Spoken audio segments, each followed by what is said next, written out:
The sun was melting into the horizon, turning the sky of Willow Creek into a bruised mix of gold and grey. The distant hum of engines rolled across the empty highway like thunder on the move. 6 bikers, leather-clad, tattooed and silent, rode side by side, the dying light glinting off chrome and dust. They weren't outlaws anymore, not in the way the town once thought. They called themselves the Iron Shepherds, a brotherhood of men who had seen too much war, too much loss, and now found redemption on the open road by helping those nobody else would. The gas station on the outskirts of town was nearly deserted, except for the flicker of a dying neon sign and the quiet hiss of a pump left running. The men stopped for fuel and coffee, laughing quietly among themselves, their voices rough but warm. There was something comforting about their presence, like soldiers who had made peace with the ghosts that followed them. Then came the sound that silenced everything, a small, trembling cry. At first, it was almost drowned out by the hum of cooling engines. But when Eli Turner, the eldest of them, turned his head, he saw her, a little girl, barefoot, dust clinging to her legs, dress torn at the edge. Her eyes were swollen, her tiny hands clutching a stuffed bear with one missing ear. She stood by the side of the road, looking at the bikers as if she had been waiting for them her entire life. Eli walked toward her slowly, his heavy boots crunching on gravel. "Hey there, sweetheart. You lost?" he asked softly. The girl shook her head, tears spilling down her cheeks. Her voice came out small and broken. "Daddy does this when Mommy's at work." For a second, no one moved.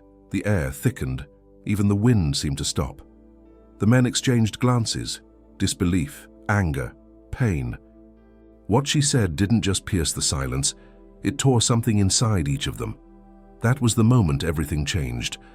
The ride that began as another day on the road was about to become a journey into the darkest corners of human cruelty, and the kind of justice that no courtroom could ever deliver. For a long moment, none of them spoke. The air around the old gas station felt heavier, as if the world itself was holding its breath. Eli Turner, the grey-bearded leader of the Iron Shepherds, kept his eyes on the little girl.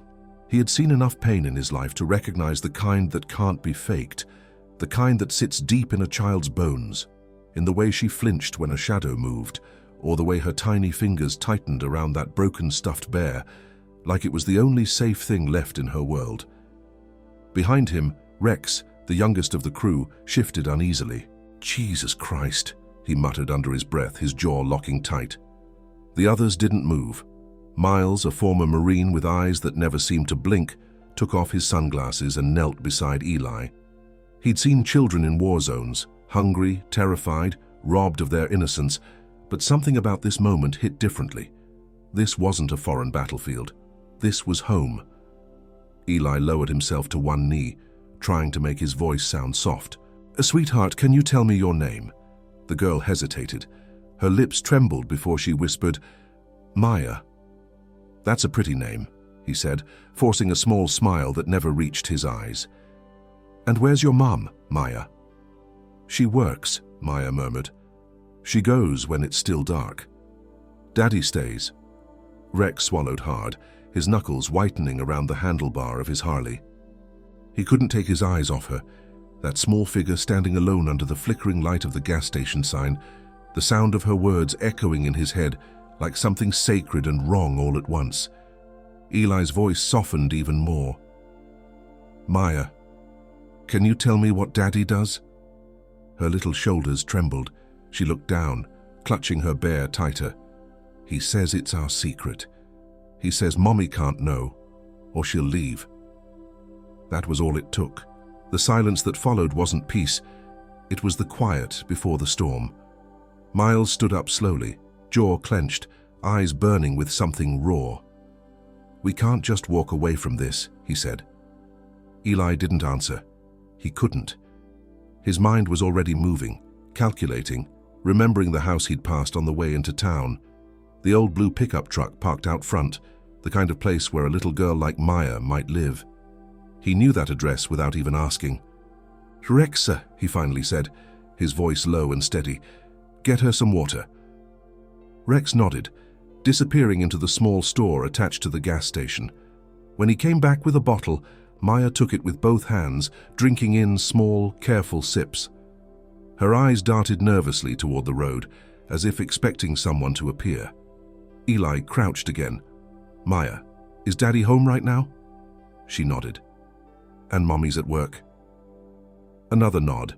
The old man felt something twist deep inside him, a feeling he hadn't known since the war. Not fear, not anger, something heavier.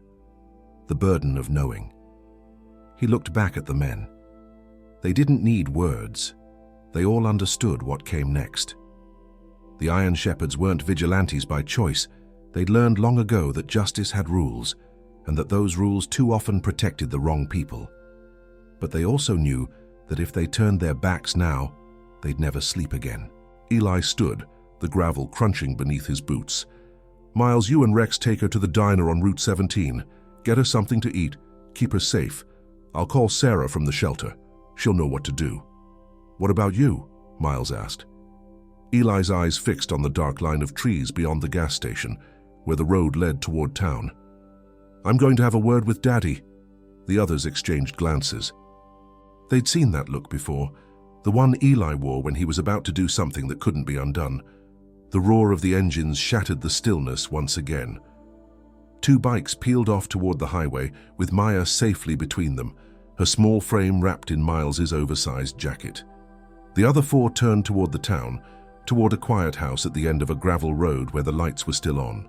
As they rode, memories came flooding back to Eli, the times he'd failed to protect someone, the faces that haunted his sleep. This time, he told himself, would be different. This time, he'd make it right. When they reached the house, everything looked ordinary. A blue pickup truck, a porch light buzzing with moths, curtains drawn. But the ordinary had never fooled men like them. Eli dismounted first, his boots thudding against the dirt. He signaled for silence. The night was too still, too quiet. They approached the door slowly. The faint sound of a television leaked from inside, mixed with the clinking of a beer bottle. Eli took a breath, then knocked, not hard, but firm. A man opened the door, unshaven, reeking of whiskey and sweat. His eyes narrowed at the sight of the bikers. "What the hell do you want?" Eli didn't answer right away. He simply stared, not with hate, but with something colder, more dangerous. "We need to talk about Maya." The man froze. His hand tightened on the doorframe. "You better get off my property," he growled. Eli took a single step forward. "You hurt her again," he said quietly, "and you'll wish the cops had found you first." The man sneered, half-drunk bravado filling the silence. "You think you can scare me, old man?" Eli's voice stayed calm. "No, I think you already scared yourself." For a moment, their eyes locked, predator and protector, face to face under the porch light. And somewhere deep inside, the man must have known the truth. Whatever line he had crossed, there was no coming back. As Eli turned to leave, he caught the reflection of the man's face in the window, pale, trembling, suddenly aware that the road outside his home no longer belonged to him. That night, the Iron Shepherds didn't sleep. They waited at the diner until the sheriff arrived, made the call to child services, and ensured Maya would never spend another night in that house. But the image of her tiny voice, her trembling words, "Daddy does this when Mommy's at work," stayed with them like a scar that no amount of gasoline or distance could ever wash away. Because some rides don't end when the engine stops. Some begin with a single cry on a lonely road, and the moment you decide to listen. Morning came heavy over Willow Creek, the kind of morning where the air feels like it's holding secrets. The fog clung low to the asphalt, swallowing the road signs and muffling the sound of passing trucks. In the corner booth of Rosie's diner, the Iron Shepherds sat in silence, their coffee long gone cold. None of them had slept. The night's events replayed over and over in their minds, like a film they couldn't turn off. Maya was safe, that much they knew. She had fallen asleep in a blanket behind the counter, under the watch of Sarah, a volunteer from the local shelter who had arrived before sunrise. The sheriff had come too, asked questions, written things down in a small notebook, and left with a look that none of them trusted. Eli stared out the diner window, watching the first school bus roll past. The laughter of children floated faintly through the glass, sharp and jarring after everything they had heard the night before. Rex sat opposite him, elbows on the table, tapping his fingers restlessly. "You think he's in jail now?" he asked quietly. Eli didn't answer. He just exhaled through his nose, his jaw tightening. "I think he's home," Miles said from the other end of the booth. His voice was flat, but the bitterness underneath it was unmistakable. Men like that, they always go home first. Papers get filed, calls get made. And by the time anyone moves, the system's already protecting the wrong damn person. The door of the diner creaked open. Every head turned.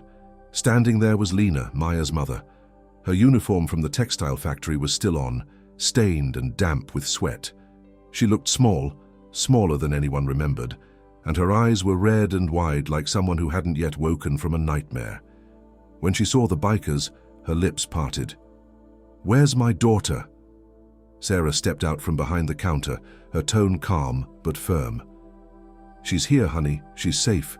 She's sleeping." Lena's knees almost buckled. She pressed a hand to her mouth as the tears came fast. Eli rose slowly from his seat. He had faced soldiers, drunks, and ghosts, but nothing prepared him for the quiet collapse of a mother hearing what had been done to her child. "I didn't know," Lena whispered, her voice cracking. "God, I didn't know." Eli's voice came low, gravelly, measured. "Nobody's blaming you, ma'am. You work hard. You trusted the wrong man. That's all." But she shook her head violently. "I should have seen it. I should have—" Her words broke off and she sank into the booth, trembling. Sarah wrapped an arm around her shoulders. The other customers pretended not to stare, but in a town like Willow Creek, silence was never neutral. Whispers had already begun. At the factory, at the church, at the sheriff's office. The Iron Shepherds had intervened where no one else dared, and now the town was trying to decide whether to see them as heroes or troublemakers. By noon, the sheriff returned. His name was Harold Denton, a man whose badge was older than most of his morals. He stepped into the diner with his hat low and his tone colder than the morning air. "Eli Turner," he said, voice echoing across the room. "Need a word." Eli stood up slowly. "You can have it here." The sheriff's eyes swept the room, the bikers, the mother, the sleeping child. "You and your men took it upon yourselves to threaten a citizen last night." "That's what I've got written in a statement." Miles leaned forward. "That citizen was raping his daughter. Allegedly," the sheriff snapped. "You don't get to decide guilt, Turner. That's my job." Eli's expression didn't change. "Then do it." For a long second, the two men just stared at each other. The diner was silent except for the buzz of a neon light and the slow ticking of the clock. Finally, the sheriff sighed, removing his hat. "You stirred up a hornet's nest, Eli. That man's brother works at the courthouse. The DA's already breathing down my neck about vigilantism. You boys keep this up, and you'll be the ones behind bars." Eli glanced back at the booth where Maya slept, her small chest rising and falling beneath a patchwork blanket. "Then at least we'll sleep knowing she's safe," he said. The sheriff stared at him for another moment before muttering something under his breath and leaving. The sound of the door closing felt like a verdict. Outside, the sun had burned through the fog, but the weight of what had happened lingered in the air. Lena walked out onto the porch, staring down the road that led back to her house, the place she now feared more than anything. "I can't go back there," she said softly. "You won't," Eli answered. "You're coming with Sarah. She'll set you up with a room at the shelter till this gets sorted." Lena nodded weakly. "What about him?" Eli hesitated. "He'll face what's coming, one way or another." That night, the Iron Shepherds gathered in Eli's old garage, the same place where their brotherhood had begun years ago. The air smelled of oil and rust, and the only light came from a single bulb swaying above their heads.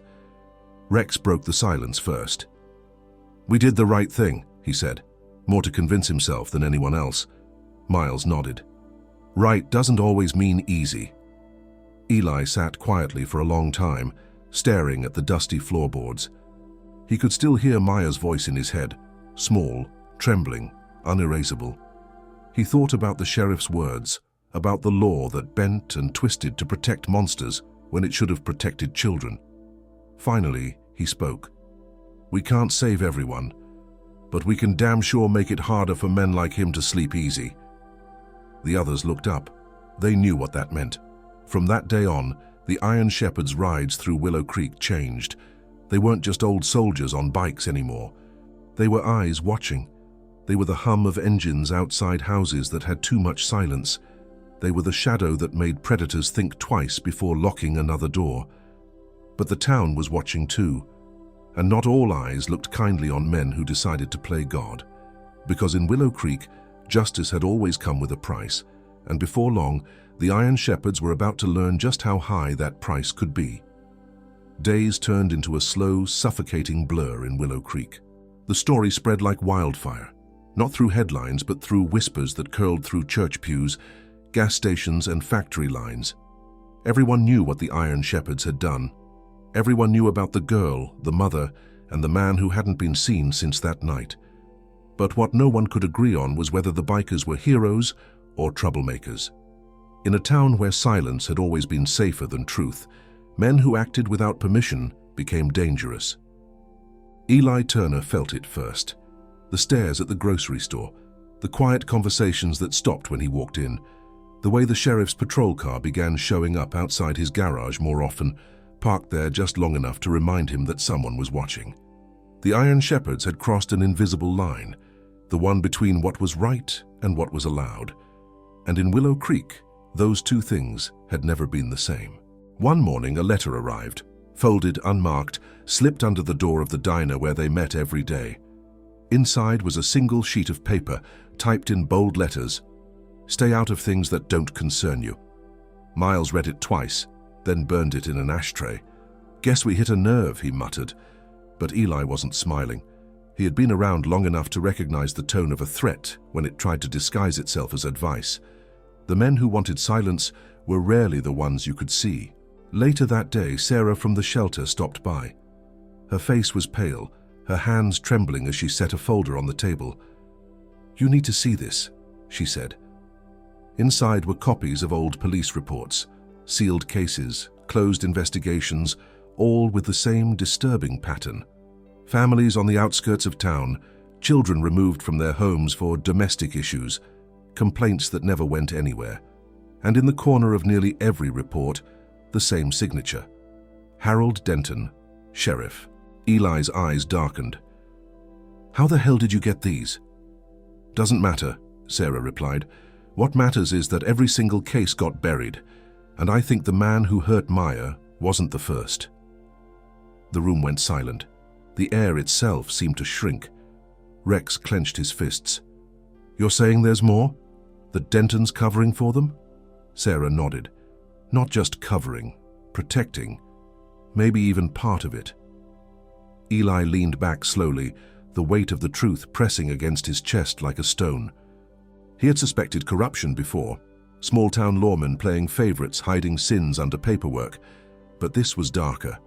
This was a web, and the Iron Shepherds had just stepped into the center of it.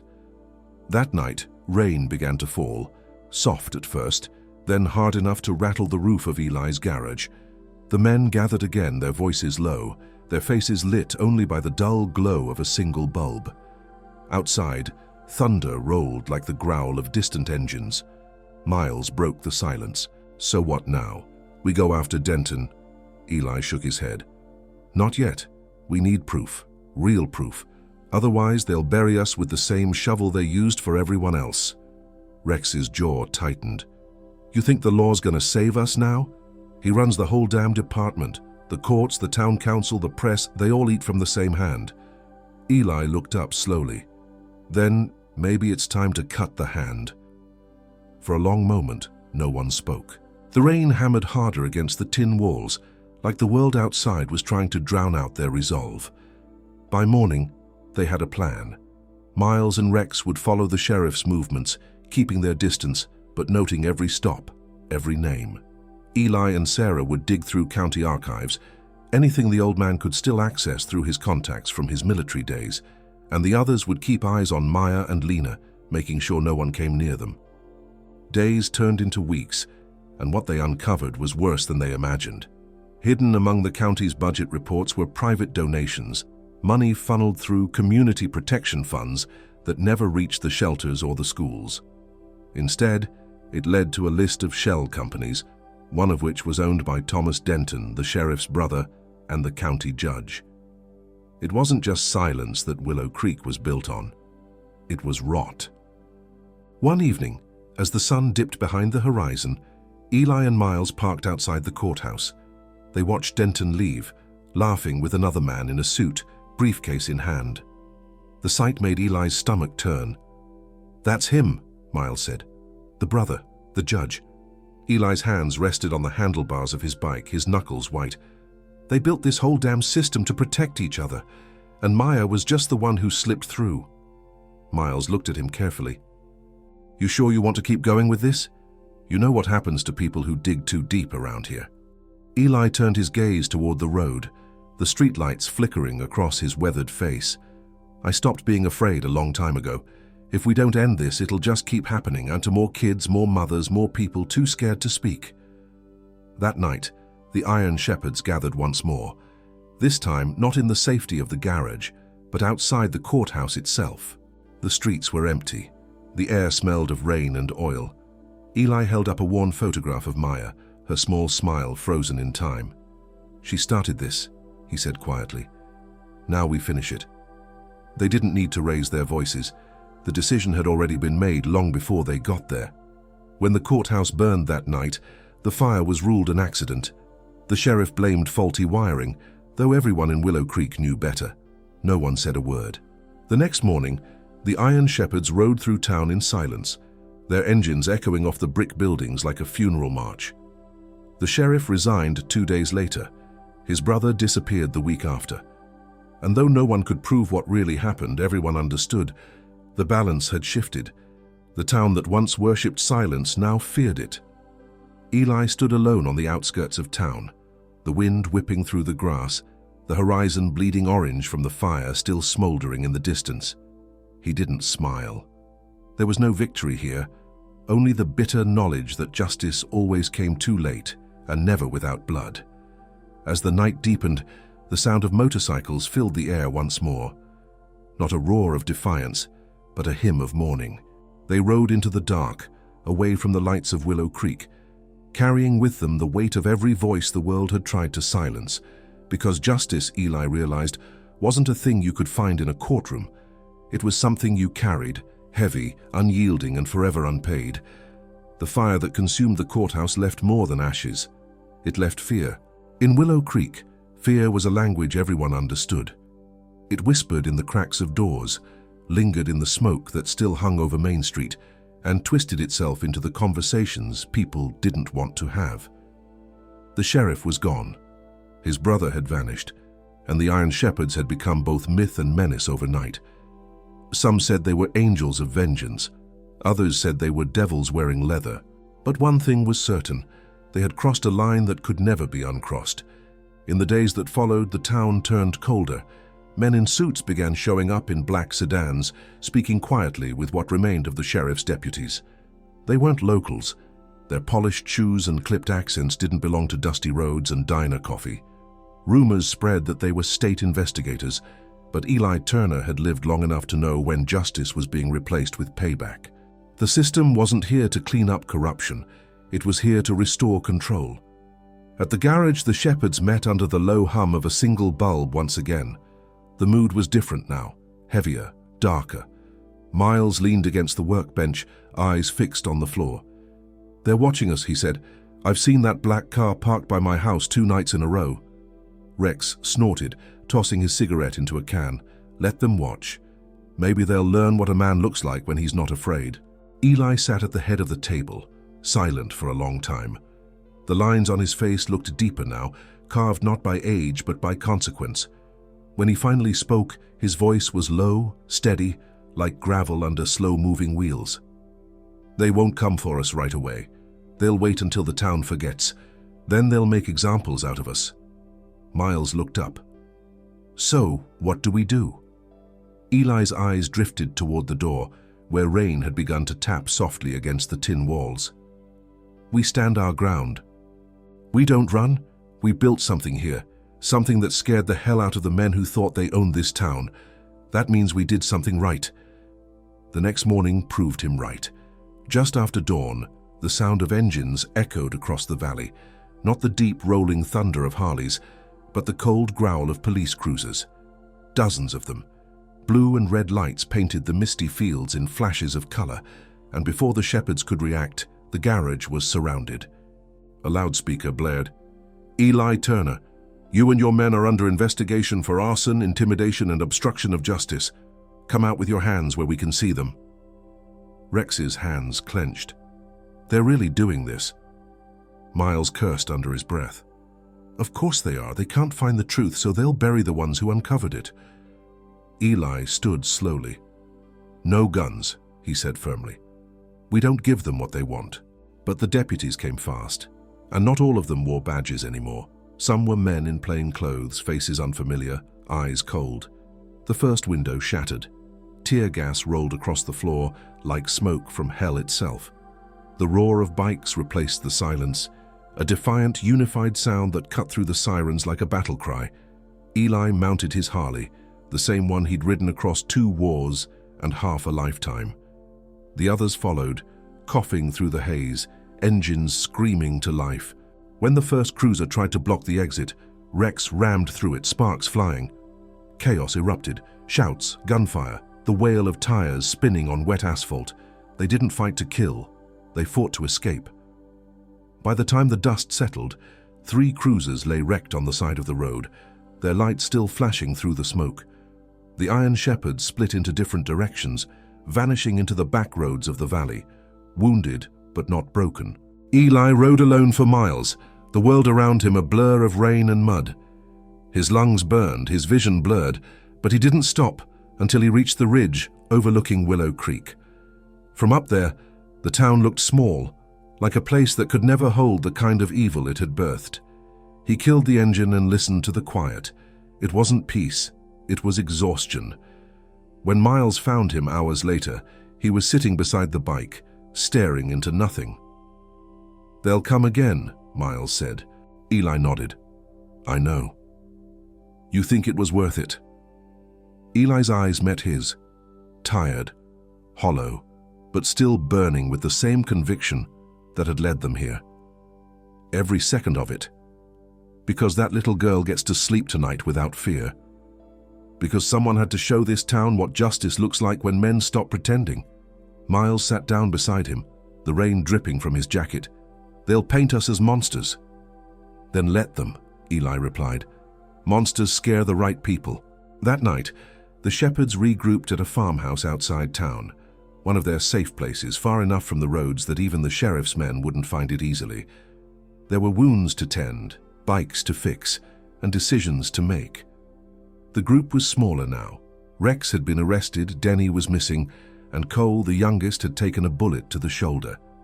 As they sat around the table, the storm outside raged like a living thing. Lightning flashed through the windows, briefly illuminating the faces of men who had nothing left to lose. Eli stood slowly, his silhouette cutting across the light. "They'll call us criminals," he said. "They'll say we destroyed this town. But we didn't. We tore down the rot that was eating it alive. They just can't stand to see what it looks like without the lies." Miles nodded, his voice quiet. "What now?" Eli glanced toward the map on the wall, where red pins marked every small town between here and the border. "We keep riding," he said. "There are more Willows out there, more Myers, more silence that needs breaking." For a moment, no one spoke. Then, one by one, the men nodded. The engines started again, louder this time, angrier, like thunder rolling across the plains. They rode into the storm, their headlights cutting through sheets of rain, their shadows long and defiant against the night. Behind them, Willow Creek slept uneasily, a town that had once worshipped law and order, now haunted by the ghosts of its own cowardice. And as the first light of dawn broke through the clouds, Eli Turner looked back one last time. The town was nothing but a smudge on the horizon now, but he could still hear it, faint and distant, the voice of a little girl, trembling but brave. "Daddy does this when Mommy's at work." The words that had started everything, The words that had turned a group of old bikers into something bigger than vengeance, into a reckoning. Because in the end, justice wasn't about laws or courts or titles. It was about who had the courage to listen and who had the heart to act. Dawn came slow to the valley, pale, quiet, almost hesitant, as if the sky itself was afraid to shine on what was left behind. The rain had stopped hours ago, leaving the world washed but not clean. Puddles shimmered on the cracked asphalt, reflecting pieces of a town that no longer looked the same. Willow Creek had changed. The courthouse was a hollow shell, its charred frame jutting up like broken ribs against the horizon. The sheriff's office stood empty, its windows boarded shut. And the people, they no longer spoke the way they used to. Conversations had grown cautious, eyes more watchful. Justice had come, but it had left a scar across every inch of the place. At the old farmhouse, Eli Turner sat on the porch with a cigarette burning slowly between his fingers. The smoke curled upward, thin and grey, before vanishing into the morning light. His jacket hung loose over his shoulders, his eyes fixed on the dirt road that stretched into forever. He had always believed in roads, the idea that somewhere out there another turn could lead to redemption. But lately, every road felt the same, long, empty, and haunted by echoes of what they'd done. Inside, Miles was patching up Cole, who still winced when the needle met skin. "You'll live," Miles said, voice gruff but steady. "You'll have a scar to show for it. Wear it proud." Cole gave a faint smirk. "Doesn't feel much like something to be proud of." Miles tied the bandage tight. "Survival always is." The others moved quietly through the house, men who had once ridden like thunder, now walking like ghosts. The air smelled of whiskey, oil, and rain-soaked leather. No one spoke about Rex, who was still in custody, or Denny, who had never returned. Some losses didn't need to be named to be felt. That afternoon, a knock came at the door. The sound was soft, uncertain. Miles opened it halfway, ready for trouble, but froze when he saw Lena standing there. She looked different now. Her posture had changed. Her eyes held something stronger than grief. And beside her, holding her hand, was Maya. Eli rose from the porch, surprise flickering through his weathered face. "You shouldn't be here," he said quietly. "It's not safe." Lena shook her head. "I had to come. I needed to thank you." "There's no need for that," he replied. "Just take care of her. That's enough." But Lena didn't leave. She stepped closer, her voice trembling. "You saved her life. You saved mine. People in town won't say it, but I will." She paused, looking at the tired faces gathered behind him. "They're calling you criminals, but I know better. You did what nobody else would." Maya looked up at Eli, her eyes softer than he remembered. She didn't speak, just reached into her pocket and handed him something small, a piece of fabric torn from her old teddy bear, the same one she'd been holding that first night. Eli took it in his rough hands, his throat tightening. "You keep this," he said gently. Maya shook her head. "You need it more." For a long moment, nobody moved. Then Lena and her daughter turned back toward the road, their figures growing smaller against the golden haze of afternoon light. When they were gone, Eli stood there for a while, holding that little piece of cloth like it was made of glass. That night, the shepherds gathered one last time. The farmhouse felt heavier, as if the walls themselves knew this was the end. Miles poured a round of whiskey, the amber liquid catching the dim light. No one made toasts. There were no victories to celebrate, only the quiet understanding that something inside each of them had shifted forever. Eli spoke first, his voice low. "We started this thinking we could fix something, that if we just hit hard enough, the world would finally listen. But all we did was show it the truth.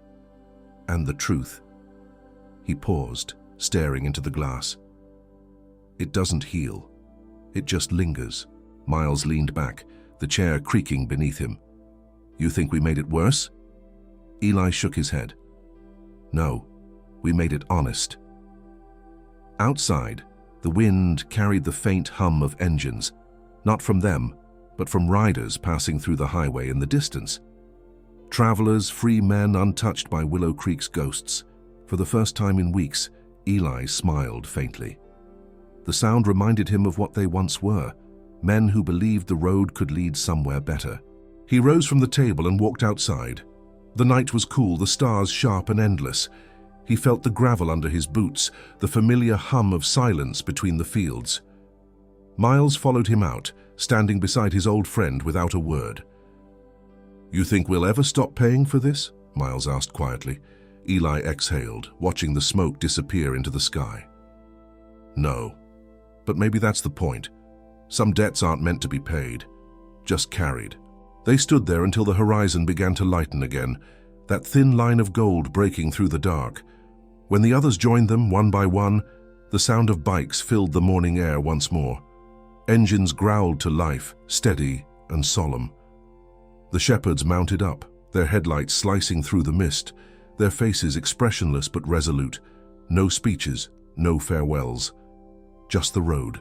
As they rode through the silent streets of Willow Creek, people peeked through curtains, watching the men who had once been their villains, now disappearing into the dawn like a forgotten prayer.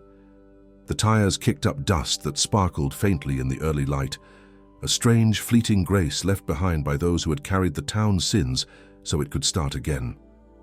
At the edge of town, Eli turned his head for one last look. The courthouse ruins were faint in the distance, framed by the rising sun, and somewhere out there in a house that finally felt like home, a little girl was waking up safe. That was enough. He gripped the throttle, and the Harley roared forward, a sound of defiance, of peace, of unfinished business carried on the wind. The iron shepherds rode toward the horizon, silhouettes swallowed by the morning haze, bound not by vengeance anymore, but by purpose. Because in the end, there was no glory in what they'd done, only truth. And truth, Eli knew, was the only thing worth bleeding for. Somewhere behind them, the town would rebuild. The stories would twist and fade, but the legend of the bikers who listened to a little girl's cry would remain, carved not in stone or in law, but in the quiet hearts of those who learned, finally, that silence is the loudest kind of sin. And as the road stretched endlessly before them, dust rising like smoke in the sun, there was a kind of grace in it, fragile, fleeting, and real.